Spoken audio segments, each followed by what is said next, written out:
চব্বিশে নাকি দেশ স্বাধীন হয়েছে। আসলে চব্বিশে কি দেশ স্বাধীন হয়েছে না গণ অভ্যুত্থান হয়েছে? এটা এক ধরনের ফালতু কথা, এগুলো হলো মানুষকে বিভ্রান্তি করে।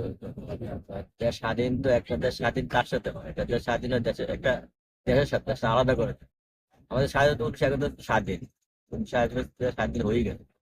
এটা পূর্ব পাকিস্তান, পশ্চিম পাকিস্তান থেকে আমাদের পূর্ব পাকিস্তান একটা ভাগ হয়ে আমরা আমাদের আলাদা একটা বাংলাদেশ গঠন করেছি। স্বাধীন ছিল ওইটাই, এটা হলো মানুষকে যে মানে একটা গুজব আর কি, মানুষকে বিভ্রান্তি করা। স্যার চব্বিশে তো আসলে গণ অভ্যুত্থানও বলা যায় না, এটা একটা মানে কি বলবো, এটা জঙ্গি হামলার মতো একটা ঘটনা বলা যায়। কারণ যেভাবে মানে গণভবন লুটতরাজ করা হয়েছে, গণভবন লুটপাট করা হয়েছে। আর একটা দেশ তো এইভাবে তো গণ অভ্যুত্থান হয় না, এটা একটা গণ অভ্যুত্থানও বলা যায় না। এটা এক ধরনের জঙ্গি হামলার মতো সবাই বলতেছে এটা আওয়ামী জঙ্গি লীগের এই হামলা। পরিস্থিতির জন্য দায়ী কে? এই পরিস্থিতির জন্য দায়ী মানে আওয়ামী লীগের কিছু লিডার আছে, কিছু নেতা কর্মী আছে যারা মাস্টার মাইন্ড, এবং যারা ওই যে কি যেন বলে এটা, যে মানে সরকারি কিছু নেতা আছে, মানে ওই দল ছাড়া আর কি, যারা আওয়ামী লীগের সম্বন্ধে কিছু জানে না, বুঝে না। এই ব্যবসা বাণিজ্য এরা বিভিন্ন ওই টাকা পয়সা দিয়ে মানে আওয়ামী লীগের ভিতরে দুইটাই আওয়ামী লীগের উপস্থিত আছে সৃষ্টি। মানে এটা কিছু নেত্রী এই ব্যাপারে খুব একটা সতর্ক ছিল না, কিছু নেতারা আর কি যেটা ওদেরকে কি এই ঘটনা ঘটা। ওই নেতারা কারা, দু একটা নাম বলেন।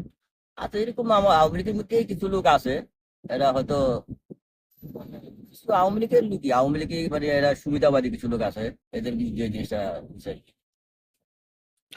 ঠিক, বুঝলাম, ওরা কারা? আওয়ামী লীগের তো সিনিয়র নেতা, আওয়ামী লীগের সিনিয়র তো কারা আছে এটা তো পরিষ্কার, সবাই জানে। নাম হ্যাঁ, বলেন। যেমন এই যে আপনার যদি বলি যে কাদের, হ্যাঁ ওবেদুল কাদের, উনি আছে, উনি তো ওই যে সাংগঠনিক ভাবে মানে ওনার তো সাংগঠনিক, ওনার থেকে দলের সব সভাপতি দায়িত্বে।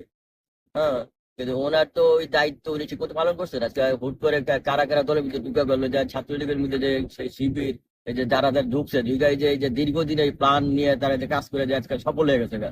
এই জন্য দায়ী কে? এই জন্য তো এরকম কিছু লোক আছে, সিনিয়র নেতারা আছে, কারণ আছে, রাজাক আছে।